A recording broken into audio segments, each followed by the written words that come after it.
everybody, this is John from the multiverse of the geeks and the.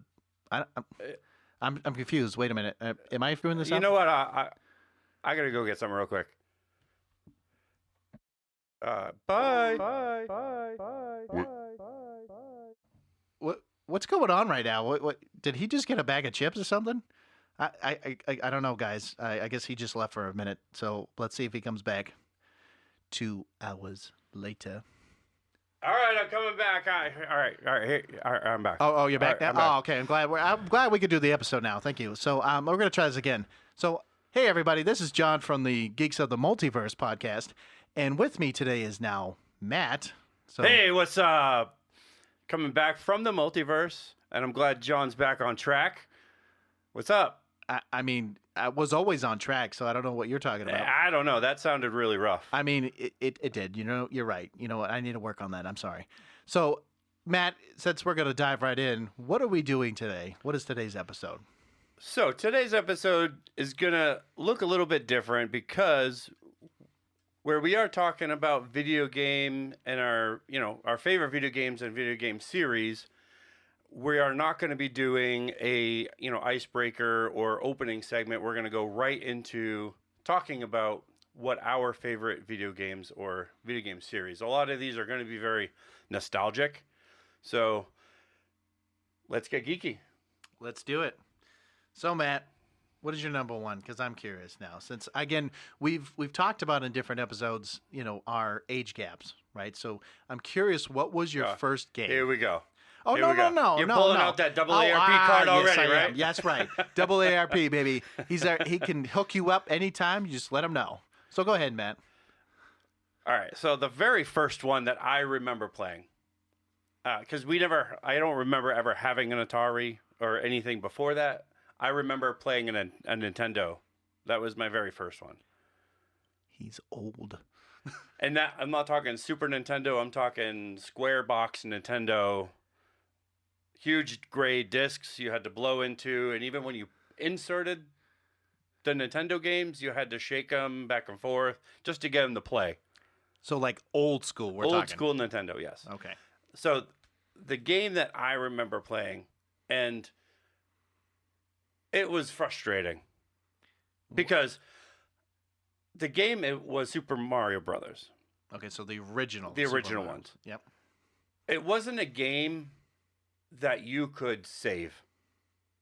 Yeah, you're right. I mean, you literally had to pause it and then pray to God your power didn't go out or something because you couldn't do what we do nowadays. Or the game didn't glitch. Oh, that too. And that's like, my earliest memories was playing with my next oldest brother, Eric, and we would leave it on pause in hopes that like we would go and have dinner and then go back to it and try to beat the game. Because as soon as you turn off your Nintendo, you're starting on 1-1 all over again. So if you get to almost the end and you have to turn it off, you're starting from 1-1 all over again. So that is the most frustrating thing I've ever heard. And actually, I do understand what you're talking about because especially with newer games, like you could just literally like pause, boom, come right back literally 2 hours later and be like, oh, cool. I don't have to save anything. I don't have to do anything. And it just pops you right back in. Yeah, autosave. Yeah, autosave. And it's the most amazing feature on all consoles nowadays. But yeah, it was super frustrating too because the Nintendo notoriously glitched all the time. And you had no idea when that would when it would happen. So you could be on a certain level and get pretty far in the game, and then all of a sudden it freezes or glitches, and you have to turn it off, turn it back on, and then you run that risk of it not turning back on. So you have to blow in the disc all over again, put it in there, move it around, push the on button on and off, on and off. There was a procedure to it, John. I mean, listen, I may not have had the original like Nintendo, but my dad did own a Super Nintendo, so we did play, like Donkey Kong, like the Country Returns, I believe, in playing what was it, Star Wars, the Return of the Jedi, and every all those different games where you're talking about, even like I think it was Final Fantasy. It was actually one of the early ones. I think it was Final Fantasy 3, and I had no idea what it was. And then my dad, so many years later, was like, "Oh, by the way, we owned Final Fantasy." I'm like, "What? I never knew we owned that." Like, I mean, I didn't even know what the game was. I was just playing. It was cool, but I agree. Like when you're going, it was frustrating because you're praying to God that it's gonna work. But so now that you mentioned, the Super, Mario Brothers and everything, and the original Nintendo, my first gaming console was actually, believe it or not, besides the Super Nintendo, was actually the PlayStation 2. And one of the very first games we played, I know my brother and I played, was, it's gonna sound weird. It's gonna be Sly Cooper. Okay, and there's been 4 games that have been made, and it was created by Sucker Punch. And the very first game, it was Sly Cooper and the Thievius Raccoonus. Okay, and yes, I know it sounds really cheesy. It's very kid like, but for me, it was the very first game I played, and you go basically as Sly Cooper, who's again a thief. He's a thief, and he has 2 childhood best friends named Bentley and Murray, who are, Bentley is a turtle and Murray's a hippo. Okay, and they're anthropomorphic. There we go. I couldn't say that right. And they talk, they do their things, but you're basically going through different levels. But the premise of the games is like you go through the story. You do different like mini games slash just kind of walking around the world, collecting different items, doing different things. And for me, it was nostalgic because once, I played the games as a kid, and then, playing the second, third, fourth one when it came out. And just recently, I would say in the last couple of years, I replayed it again. And this was the first game, I kid you not, I've ever had platinum for a trophy. It was the very first Sly Cooper, and I've never got a platinum trophy. And I was so proud of myself. I was like, my God.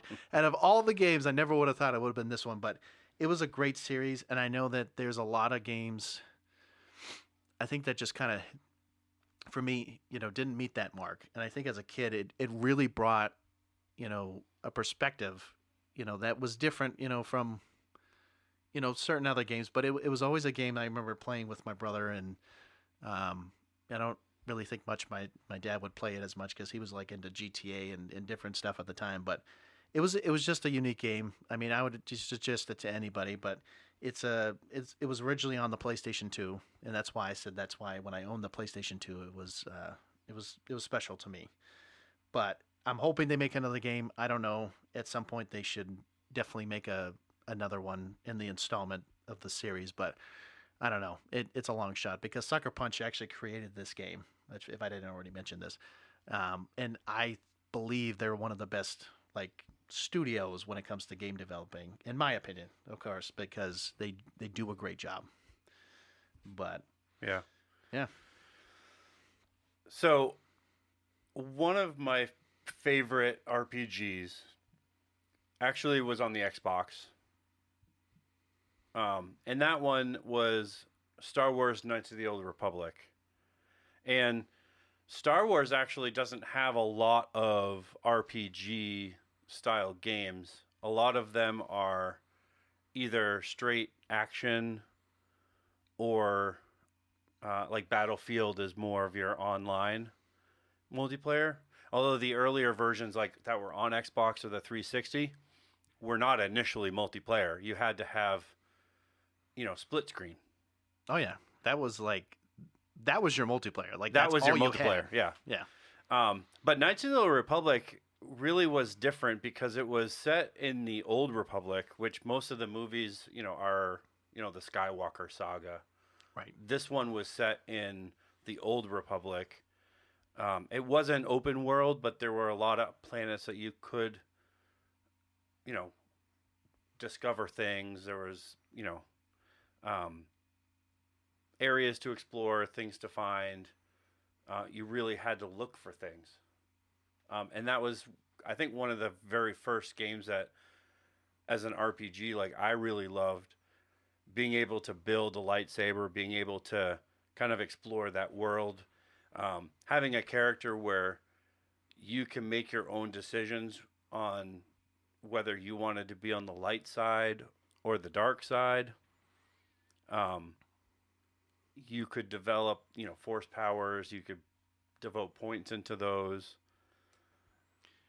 Because I do remember kind of like watching my brother and my dad play it. I didn't play it as much. I think I tried.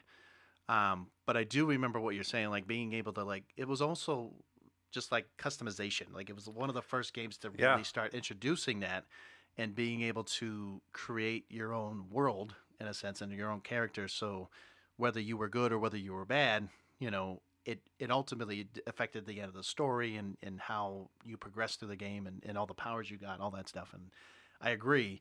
It's one of the very few games that uh, when it comes down to like favorite games of all times, people probably don't talk about it as much, but I can agree that it does help, especially like with a lot of the newer games, like how they bring in customization and do all that. They need to think back on like those kinds of games where they made the platform, they started it. Yeah. And I agree that it definitely is a good game. But again, And they kind of changed it later on. They kind of took the Knights of out of the game, and they made it more of a multiplayer online, so more of an MMO yeah, RPG, sort of like the World of Warcraft style, where it was like you have the core game, but it was it's just open to every player. When you join the world, you're playing with other players. You can battle other players, but you have to go on missions with other players. So it wasn't like the original games. It was radically different. yeah. And the games just kind of crapped out.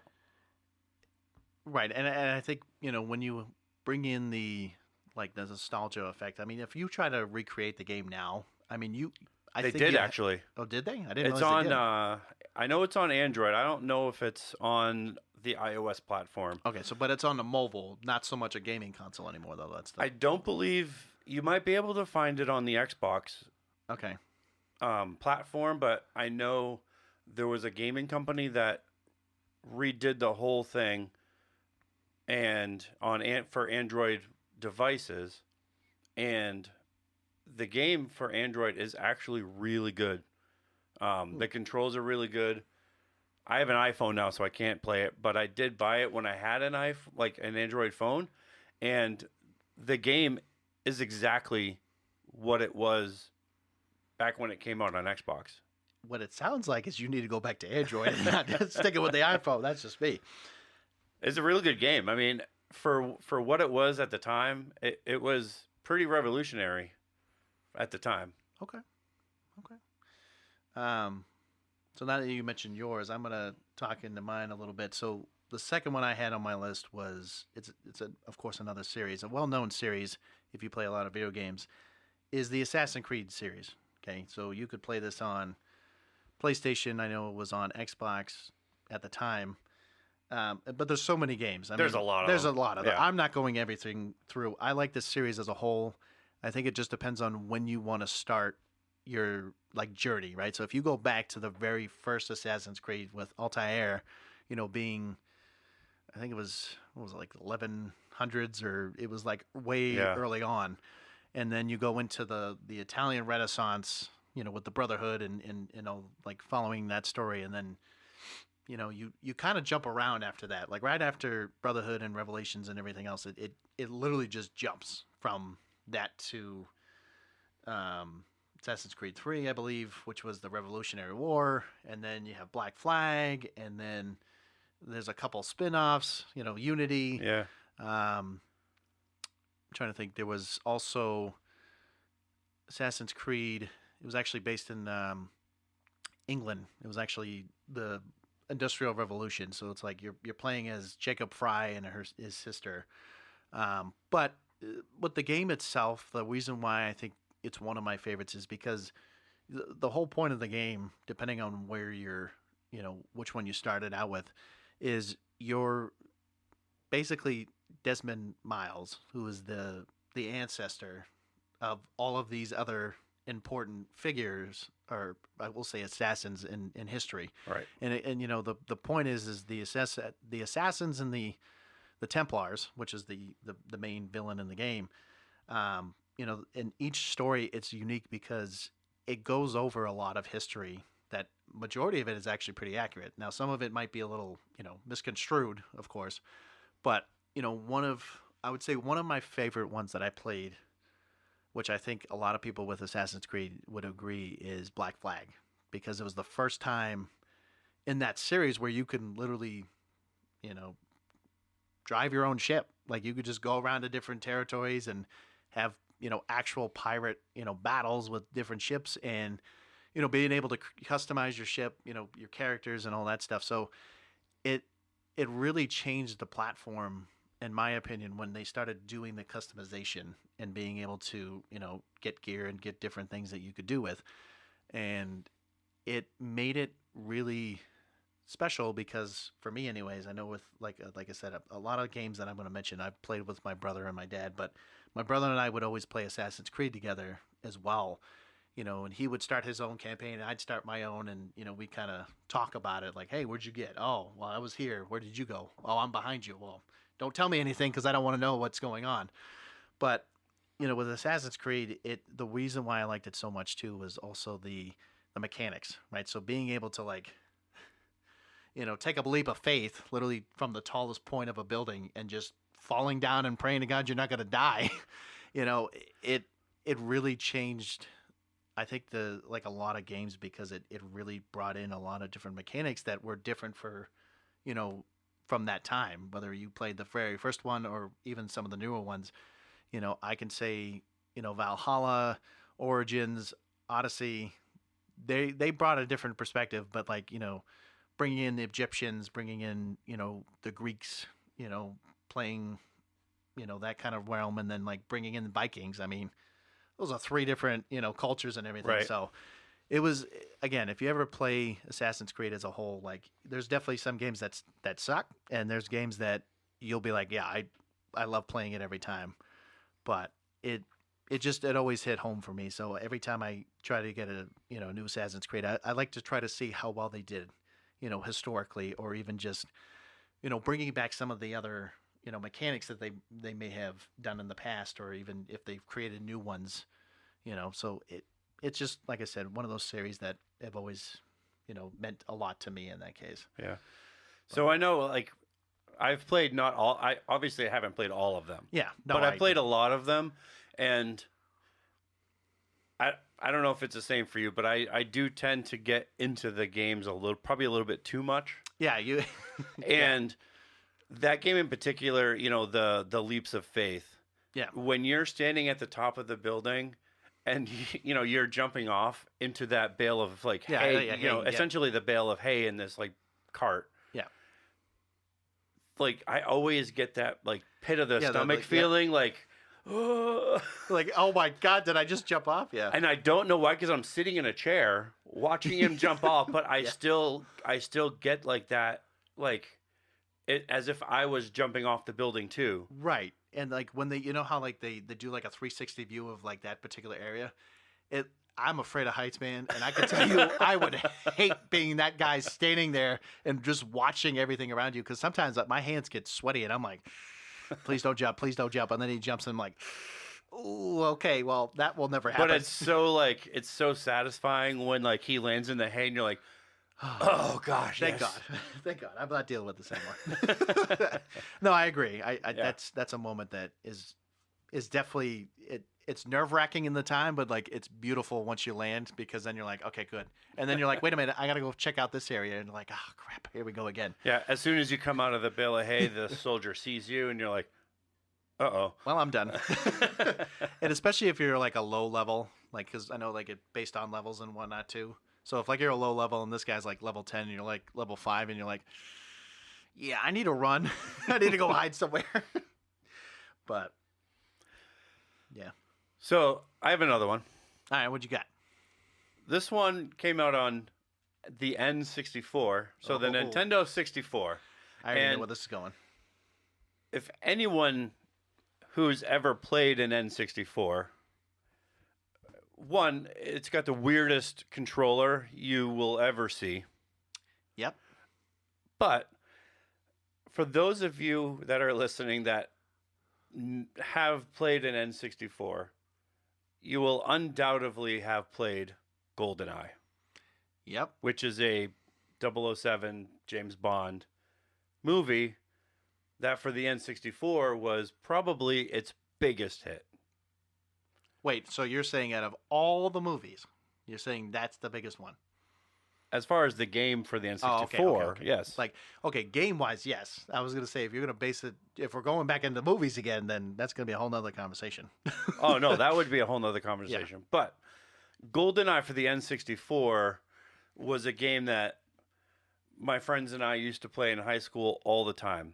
And the N64 was one of those consoles that, you know, you wanted to play, you had to bring your controller. So that's what we're going to mention to you younger folks that don't understand this. Like, you actually had to bring a controller, you actually had to sit next to somebody, and you actually had to play on the same screen, which was usually, if depending on how many people, if like you had two, guess what?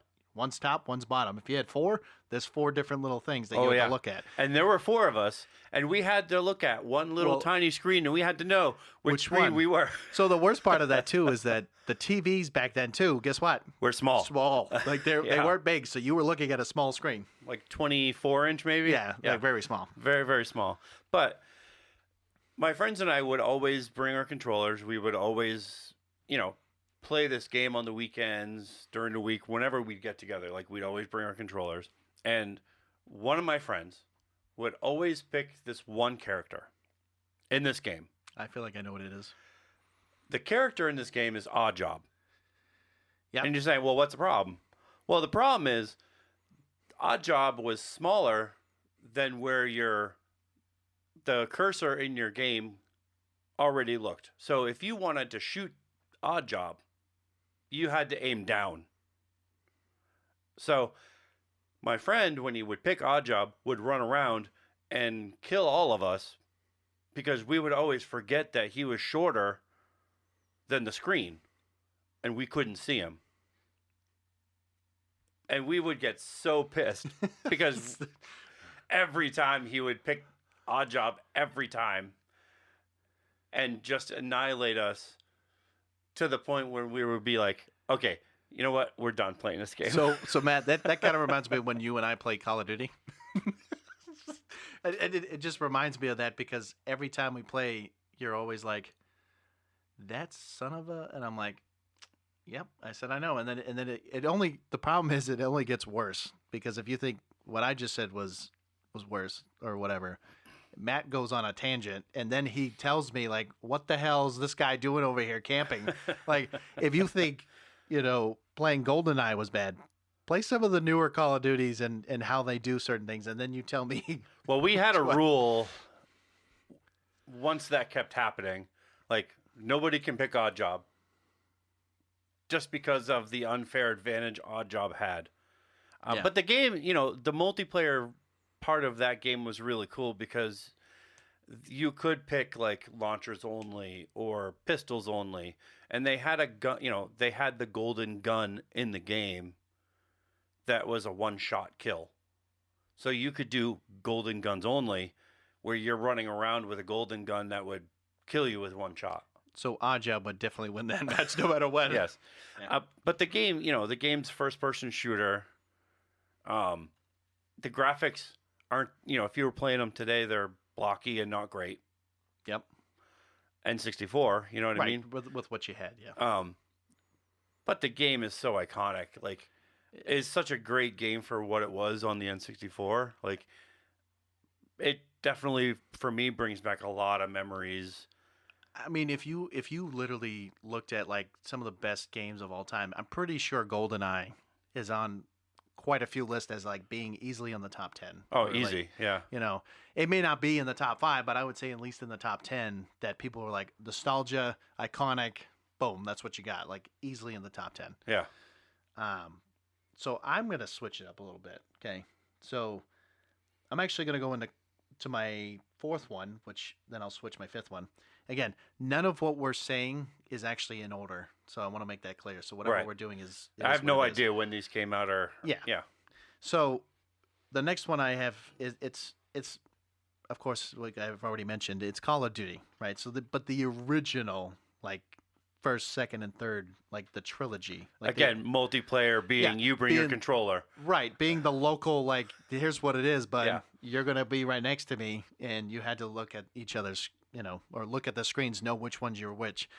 But the reason why I like the original is, yes, I've always loved World War II. I loved the story behind it, and I mean Medal of Honor is another great one too. But unfortunately, I liked Call of Duty a little bit better than Medal of Honor. But Medal of Honor did do a good job on the World War II style. But anyways, so in each of the original trilogy for Call of Duty, it really made it iconic in a way, because when you storm Normandy, like the beach of Normandy, right? It really felt like you were, at the time. Now, granted, PlayStation 2, again, not the greatest graphics, but when you were playing it, you're like, oh my God, this is amazing. But what's funny about Call of Duty is in the original games, they really focused on the campaign. They they did do multiplayer, they did it, a certain way, but they really focused on the campaigns. They really put it in, time and investment and all this other stuff. But if you look at the new Call of Duties, you get the shortest campaign in the world, and it's only really focused on the multiplayer, which is, I get it, but it also is nice to have a story on what you're actually doing in the game. And, let's say playing the new Call of Duty, Modern Warfare 2, right? A little bit longer of a story, but it focuses on the multiplayer more than anything else. So, looking back at the originals, though, it made it iconic because it was just like Matt was saying about the N64, right? Playing GoldenEye. Like for me and my brother, and even my friends, the one thing I always remember too is, of course, on the PlayStation, if most of you know this or don't, is it always had a memory card. So I remember having a blue one, my brother had a red one, and my dad had a black memory card. So just like, your games that you had to basically blow on, you had to blow on these memory cards, because occasionally it may not register. And so the one thing I remember too is that these controllers were wired. They were not wireless. Oh, yeah. So you had to sit there, be as close to the screen as you can see it, and still have to watch the small screen. And so, when you're playing these games, like, you can cheat because it's easy to be like, oh, that's where he's at. Okay. Oh yeah, with the Game Genie too. You remember the Game Genie? Yep. And I even remember like all the little like cheat codes. I think it was it's like, I can't even remember the website, but you go on, and not necessarily for like Call of Duty. Cheat Code Central. Yeah, that's what it was. Yes. And so you could do like, GTA, I think it was San Andreas, and you could be like, hey, I want to make my guy bulky, or I want to make him really fat, or I want a whatever. helicopter. Yeah, I want a helicopter, or I want $1 million. Like, you could go on there, and a lot of games would be on there that you could go in, like, up, down, left, right, L1, L1, R2, whatever. And I do remember that because I used to do it all the time. But going back to Call of Duty, the reason why I liked it, not only for the campaign, but it was nice because it brought that nostalgia of, when I think of a local multiplayer game, when you actually had to sit next to somebody, like, that was what it was for me. Like, being able to, play with my brother, play with my friends, and, pretty much getting pissed off that the fact that, he would kill me, and I'm like, well, where'd you shoot me from? Where's this? He's like, oh, I shot it with a sniper rifle. I'm like, where did you shoot me from? Like, I don't understand where you were located. He's like, oh yeah, I was over by the barn. And you're like, where are you hiding in the barn? Like, I don't want, like, what's going on here? Like, I clearly didn't see you. But I just think that, unfortunately, with a lot of the newer, like, shooting, like, action games, things like that, they don't look back at their history. So Call of Duty is known for releasing games multiple, like, almost every year, or pretty close. Because even like Modern Warfare, the remake, the newer one, right? And then you had Black Ops. No, yeah, sorry, Black Ops Cold War. Sorry, Cold War, yeah. Yep. And then you had Vanguard, and then now Modern Warfare, 2, the remastered, or really the new one of it. So they don't really go back to their origins. Like we already know that one of the best games I would say is probably Call of Duty, probably Modern Warfare. You know, uh, yeah, Modern Warfare 1 or 2 really is probably the more iconic, ones that we can talk about. But they at least were basing it in modern times and not, you know, it's kind of like even with World War II. Now I'm thinking about it, like they brought back from the original, but didn't really do a whole lot with it. Um, but I would say, like I said, Call of Duty is beginning one of the best series of, in my opinion, of what they did well on when it comes to local multiplayer and even really bringing in the campaign. So talking Call of Duty, Oh boy, I'll skip a couple of mine. Just we'll do them like after this one, obviously. Yeah. But one of the ones that I particularly enjoyed was the original Black Ops. okay, that is a good one. And I loved the multiplayer in this one. Because it wasn't, well, no, it was World at War where it brought in zombies, right? Because then Yeah. was it Black Ops that kind of enforced that a little bit? I'm trying to remember. Like, I don't remember Black Ops having zombies, to be honest, but well, I think it was much later when they Yeah. brought in zombies. Yeah. But Black Ops was really, to me, it was one of those really iconic ones. It had a really, really great story in the campaign. Multiplayer, like I said, it was really, really great. But what was really good for this one was, my daughter and I would play this one. We would do custom matches. And primarily we would do firing range because there was this area within that map where there was a tunnel. And inside this tunnel, there's kind of this little crawl space. So we would we would basically play just her and I, and then we would have 5 or 6 bots just running around the map. Yeah, and that's normal. And I would run around like normal. Mhm. She would go in this little crawl space, and every time one of those bots would run by, she would shoot them. And but we would play this game together. And so me adding this to the list, like Black Ops was one of those iconic franchise ones to me because the story for that one was really, really good. Well, it was also sentimental, right? Because I mean, you're playing with your daughter. You want to be able to connect with her on a different level. So, like, saying like, "Hey, you may not be a gamer, but let me show you how to play this game, because then we could play together and be able to do that." So I just think like Black Ops really had some good maps in their multiplayer.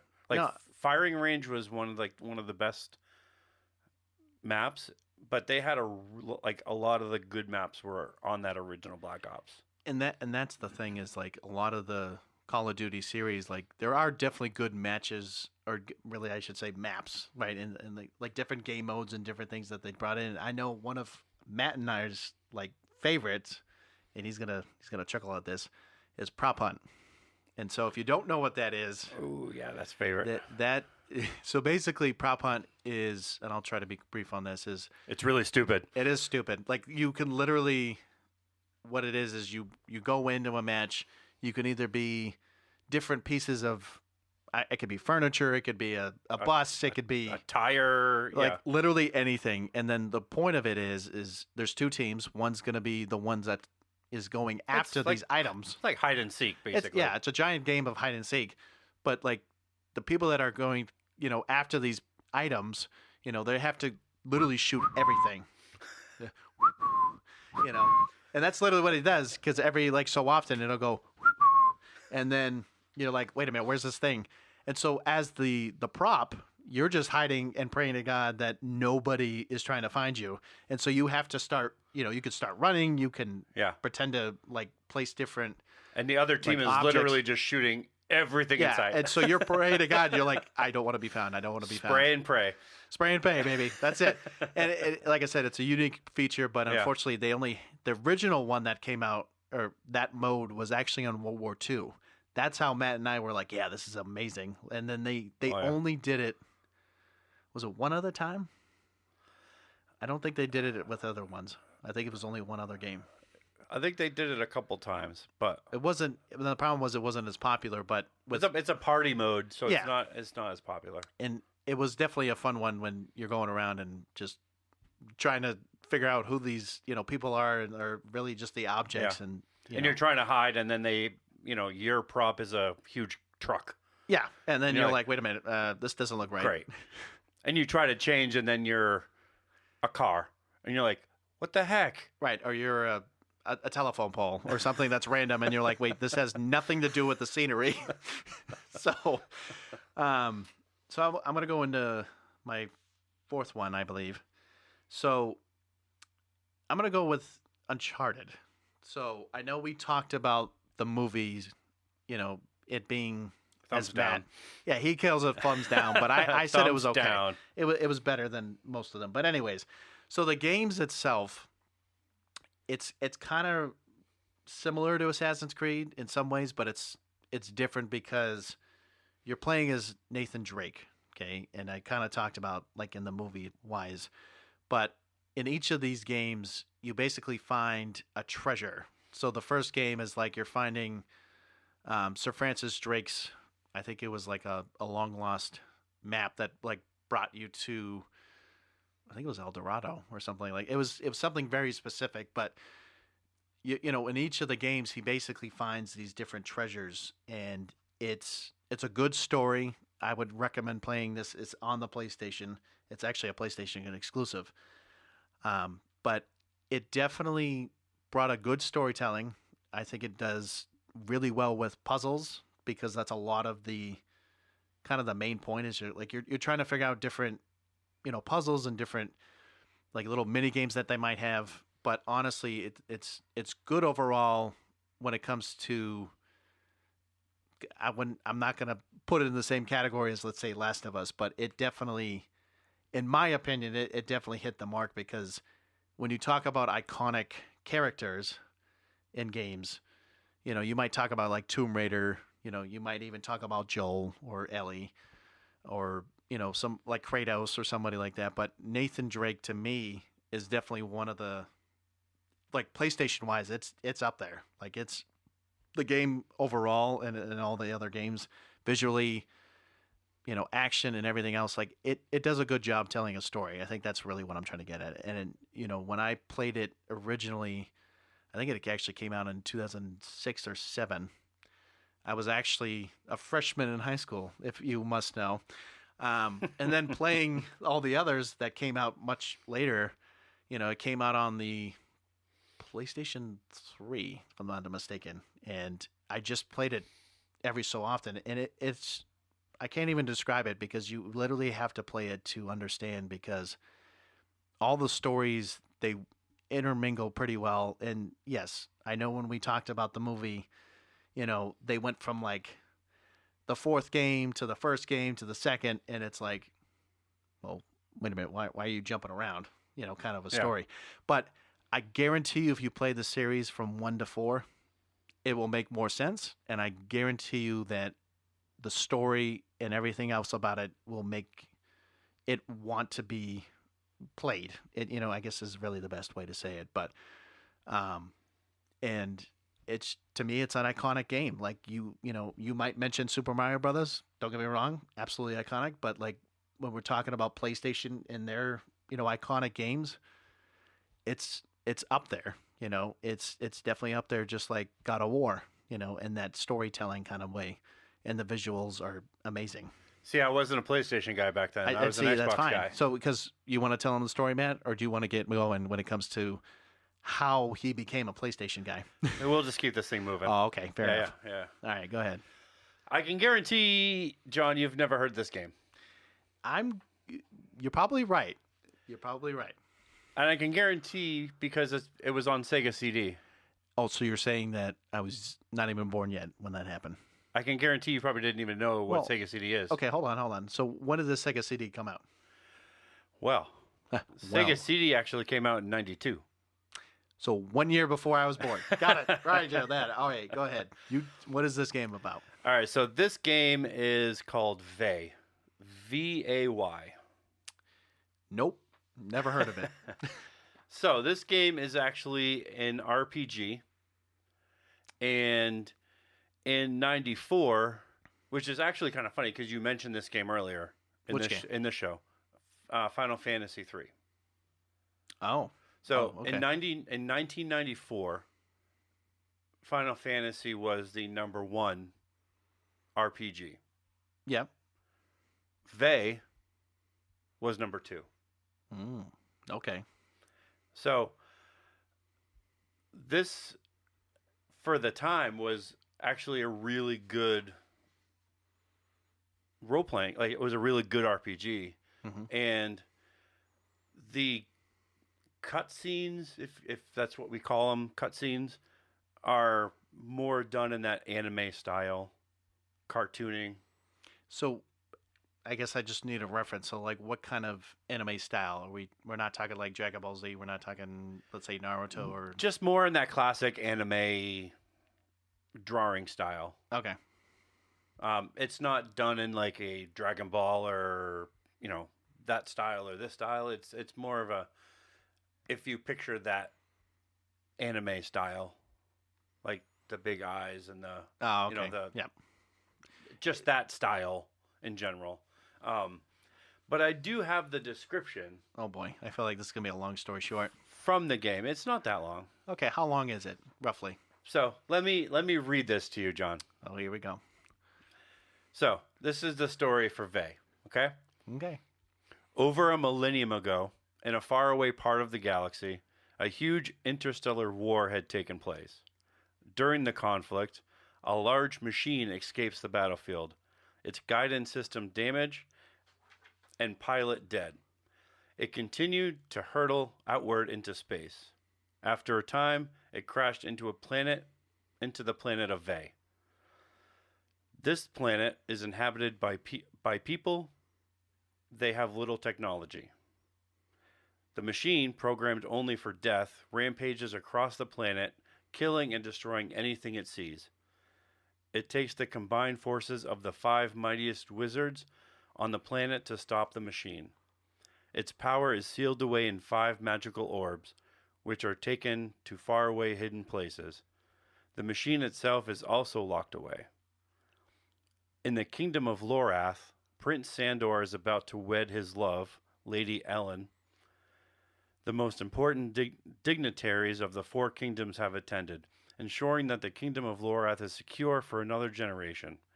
While in the middle of their wedding ceremony, the castle is attacked by a large fleet of robots. During the siege, Lorath Castle is reduced to ruins, and Ellen is kidnapped by one of the machines. Sandor vows to rescue his betrothed from her captors. So I'm gonna mention this. When you started off in a faraway galaxy, I'm just like Star Wars.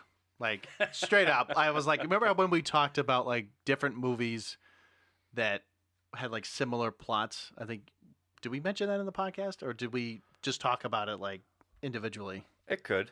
So Yeah, I can't remember could've. when, but we talked about this and we were like movies that had plot points from different movies. Oh, actually, no, I think it was you and I talking about it, but I thought it was funny. It like takes Star Wars. It also reminded me of like Dragon Ball Z. It probably reminds like a couple different movies that I can't think of, but it almost doesn't even have a real kind of story. Like, or just it kind of like takes from like all these different things and just puts it into one, Well, game. it does. I mean, it's basically this like death machine that crashes on this planet, Okay. and they're basically these these 5 wizards who separate this machine into different parts of the planet. And basically what you're doing in the game is you're looking for the parts of this machine, and they create armor pieces. So you basically are creating the legendary armor, and your whole part of like the whole story of this game is you're trying to rescue your Betrothed. betrothed Oh, betrothed. that was that was kidnapped by these robots because the robots want the very same thing. And so yeah, you can read the story and like there is definitely like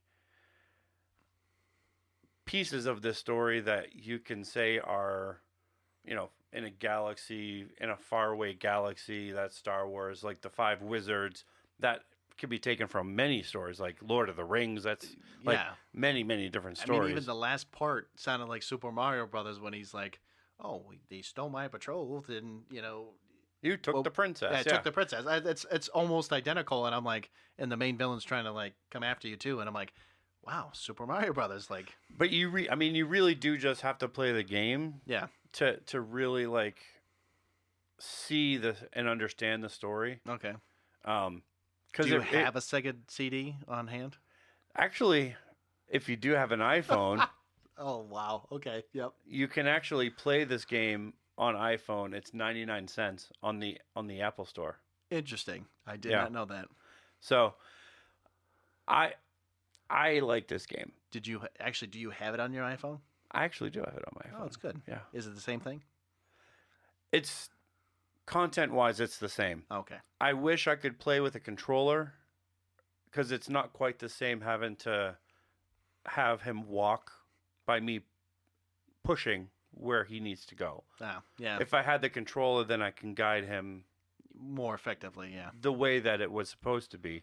But content-wise, it's exactly the same. The fighting, RPG style is exactly the same. The cutscenes, I've only played like a little bit of the game on my phone, but it definitely brought me back to the time that I was playing this game. Like, wait a minute, how old were you back then? We're not going there. Oh, okay. I'm sorry. Just wanted to bring that up. But it brought me back to that time when I was playing the game, and it brought me right back to that story and like the whole thing, and like just being what it is now. When this game, I mean, we're talking 94, 93. It's so 20. No, I'm all like being now what it is. Like, yeah, if I played GoldenEye right now, I would look at the graphics and be like, "Why is his head square?" You know what I mean? Like, no, you're right. You're right. Why is this gun square? Like, why is this pixelated? Like, what's going on here? But for what it's worth, like, it was for me like one of, I think I obviously played this one before the Star Wars because this one came out way before. Oh that. yeah. As far as RPGs go, like, I don't know if I actually played Final Fantasy 3 to be honest. But as far as RPGs, like, this one was probably one of the first ones on a CD, which for Sega CD is like unheard of because games weren't put on CD back then.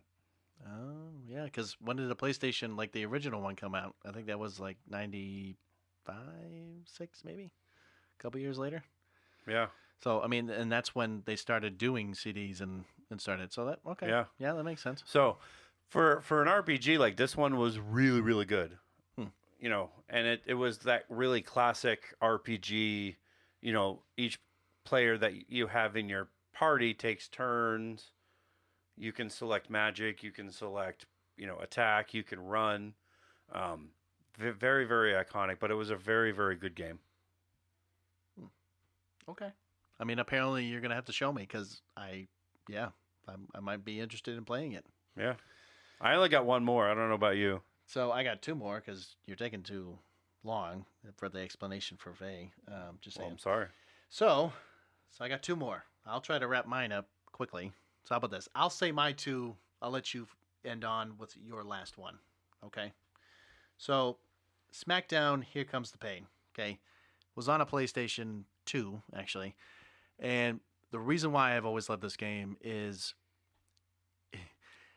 when you play some of the earlier, like, WWE or technically WWF, depending on which game came out on what console.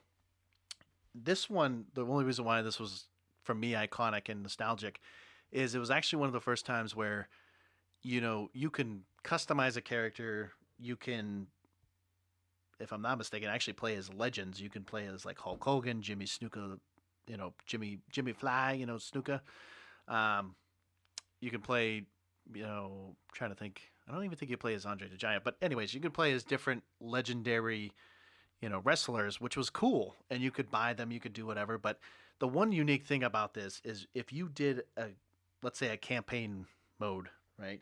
So or a career mode. So what would it be is you'd create a character and you could become, let's say you were like, hey, you know what? I want to become the hardcore champion, back then. All right, guess what? You've proved to your the higher ups in the game to like, hey, I want this. So you start winning matches, you have really good stats. You can start building a story. It's like you were creating your own, title matches and everything else. So you could be like the hardcore champion, you could be the tag team champion, you could be the WWE champion, you could be whatever you wanted. But the one thing I remember is my brother and I playing this game, and we would make our own characters, very unique and different. And what would happen is we'd also make female characters to have relationships with. Now, granted, at the time I was probably, I think it was like 10 or 11, so my imagination was a little wild back then. Unbelievable. Oh, don't even start. You were there too. I mean, meaning not like that. I'm more saying like you had an imagination when you were probably, 10 to 12 years old, and you had some probably wild thoughts. You're not going to say it, but it's okay. But so with the game, it was honestly one of the first times where, customization for me anyways, remembering back, it was unique in its own right. And, one of the coolest parts about it is like you could, have finishing moves from different superstars and different, moves in general. So you could be like, hey, I want to, you want to have a move list of like The Rock, but you want to act like, I don't know, Kurt Angle. I don't know if you like him, go for it, or if you do whatever. So to me, it was a nostalgic game. It really did a good job. Again, with PS2 graphics wise, it was okay.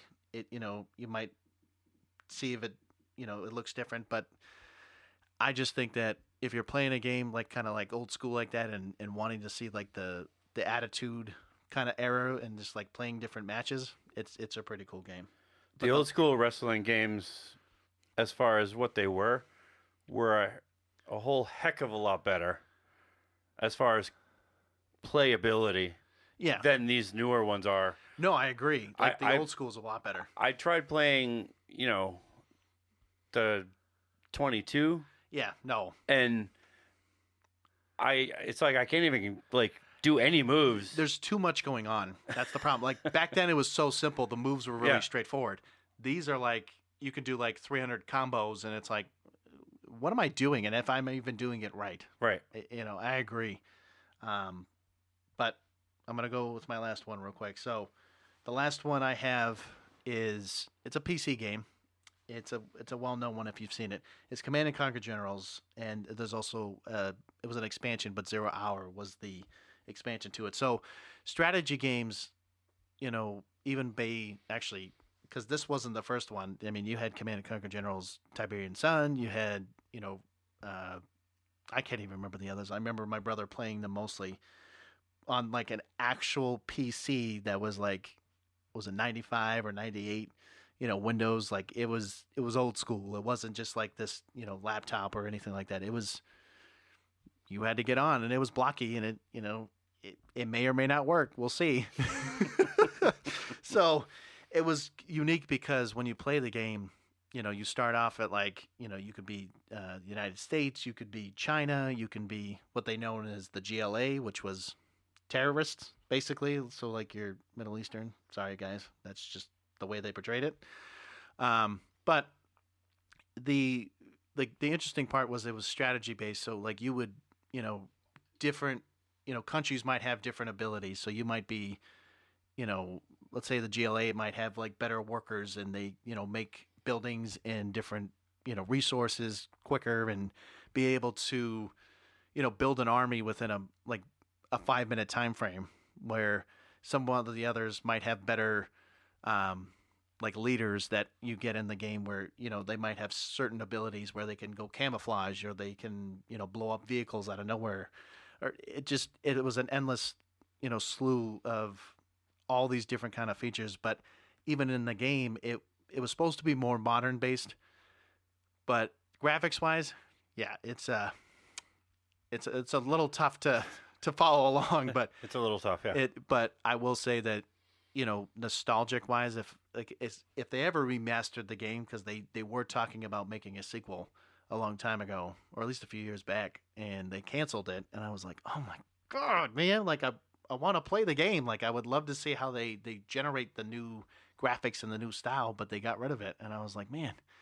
But the game, it was one of the first games that I remember playing, besides of course Sly Cooper, but I love strategy. I always love like trying to figure out like, all right, let's see how quick I can make an army and like destroy the rest of the enemies on the map, and like, all right, you know what? I'm just gonna start building a nuke, and all right, well, here we go. These areas are gonna have some nukes all over the place, and you know, again, if you ever played it, you'll know what I'm talking about. But it honestly, overall, it amazing strategy, amazing, ways you can, build an army, build a civilization, so like even Age of Mythology or Age of Empires, like another great strategy games, like similar to that. So if you ever played any of those games, I guarantee you nostalgic and, seeing what it's like to, play as different cultures and stuff, it definitely makes it,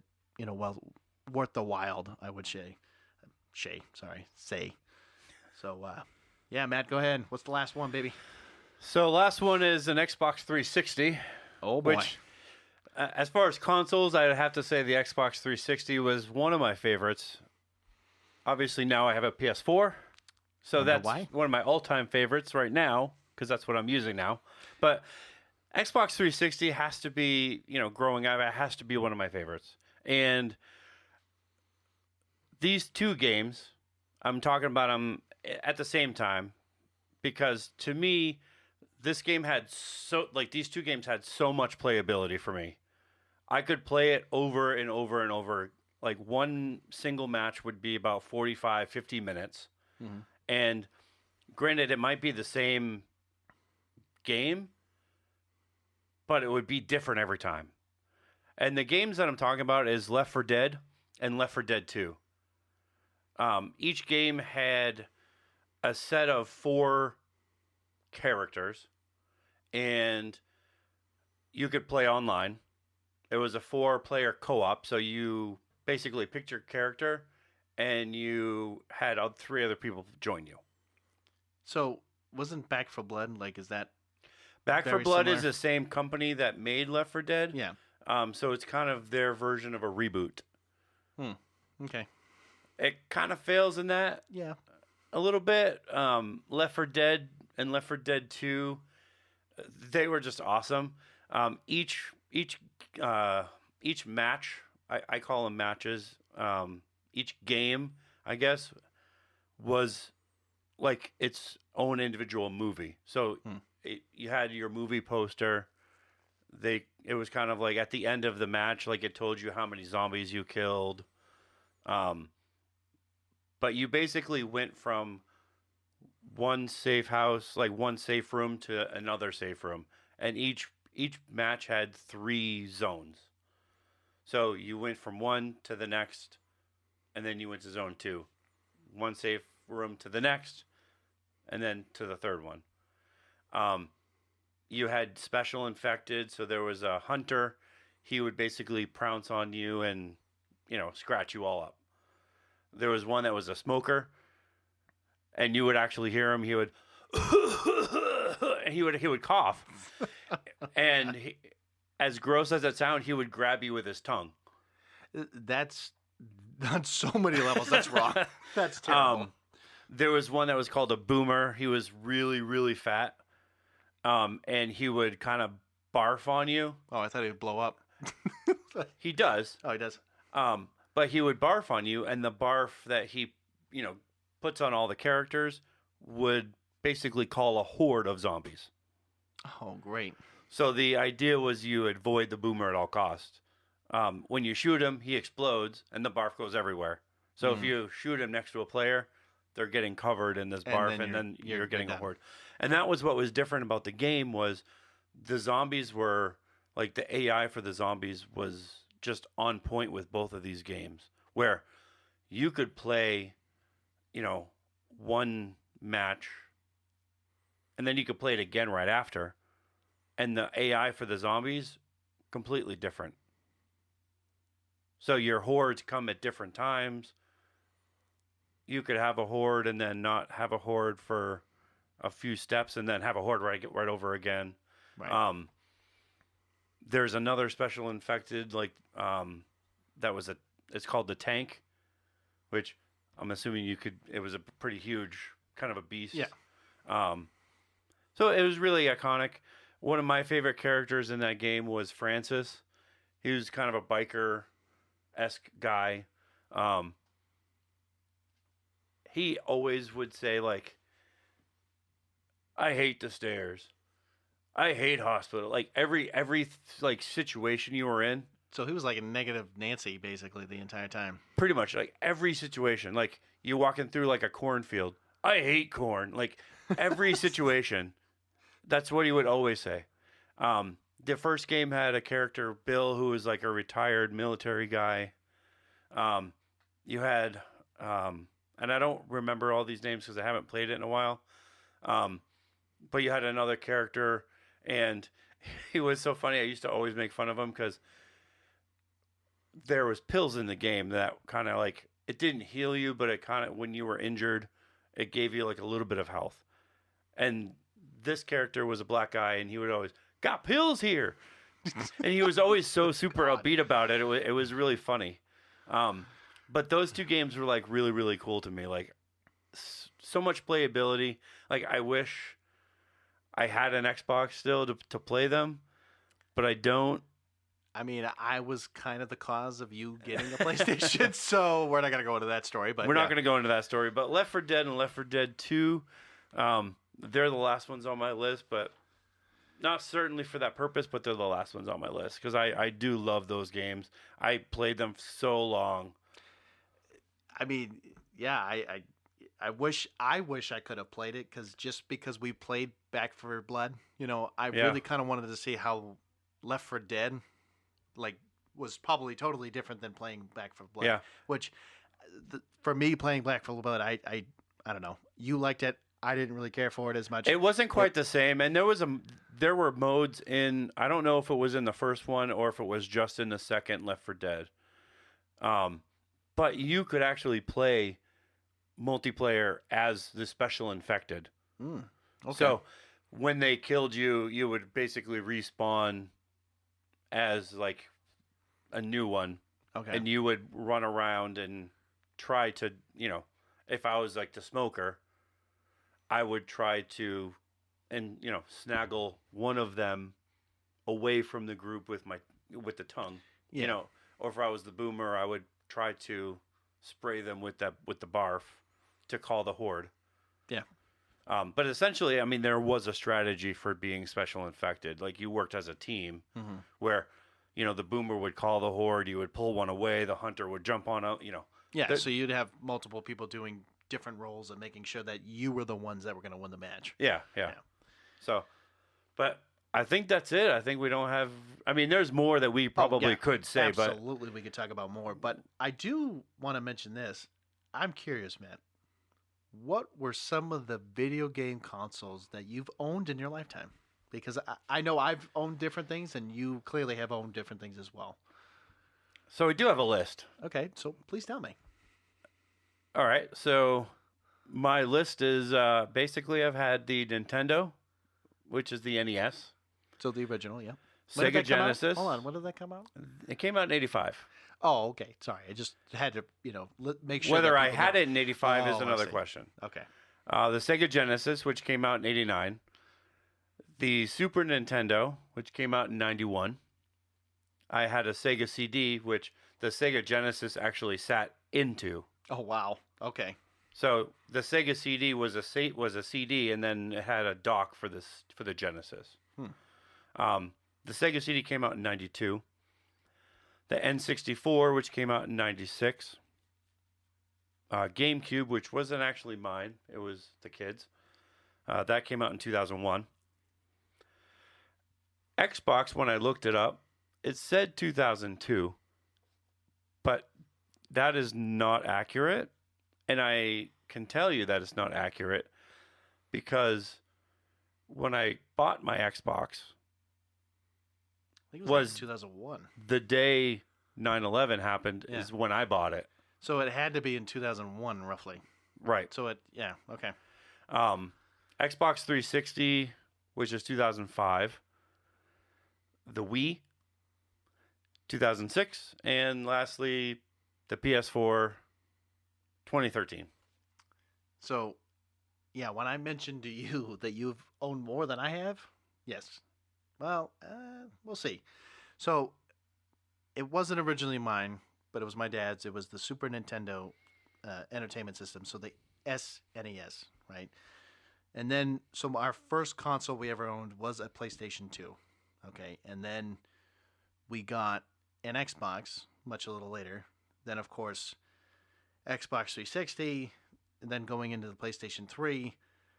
And then, I still own my PS4. And my mother actually bought me a Nintendo Switch. And then, lastly, I have a PS5. So, granted, majority of it has been PlayStation. And because of the Xbox 360, it honestly never said that I didn't mind playing the console. It was because, unfortunately, it was the red rings of death. Like, that's what really deterred me from, oh, let me go get another Xbox. No, I'm all set. I'll stick with the PlayStation this time. But that's me. Maybe that might be a future episode idea. Just saying. But yeah, I think, I think we're good. But I will say this, guys. So thank you for joining, our show today on our all-time favorite video games, of course. Again, we always love when our listeners follow, subscribe, and even share our podcast, to people who enjoy listening to geek culture, really. The challenge that we still require is we want you guys to reach out to us, right? We want you, of course, to maybe give us some new ideas. Maybe there's things that maybe we're not focusing on, or, maybe there's things you want to hear, right? So really reach out to us. And what I'm going to say is, too, as a little quick update, is we now have a new website. So we just made it actually yesterday, believe it or not. And we're looking forward to you guys to actually, check it out. It's also another way to reach out to us. Again, it's going to be www.geeksfromthemultiverse.com. Right? So if you want to check it out, go on there, see what we're all about. I mean, eventually we'll update our bios because, we want to let you know who we are, kind of a deal, right? But without further ado, Matt.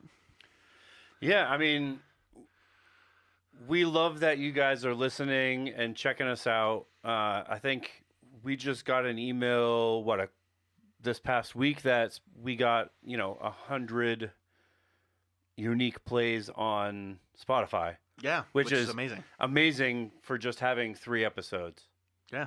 I would have never thought we got, this far just doing a stupid podcast. It's stupid now. On geek culture. You know what I mean? Like, true, yeah. But we're grateful that you guys are, checking us out and listening.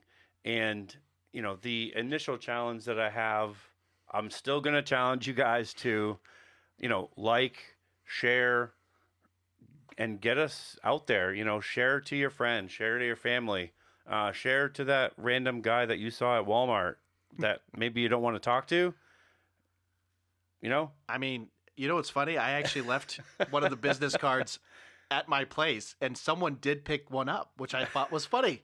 I had no idea, but there's 2 left. So if you guys, again, if you're listening, you want to come to my place, I'm not telling you where, but if you do happen to be there, just go ahead and pick up a card because, we're trying to share our podcast through our business cards and just making sure you're, again, liking and subscribing with, Facebook and hopefully Spotify, Apple, all the other major platforms, right?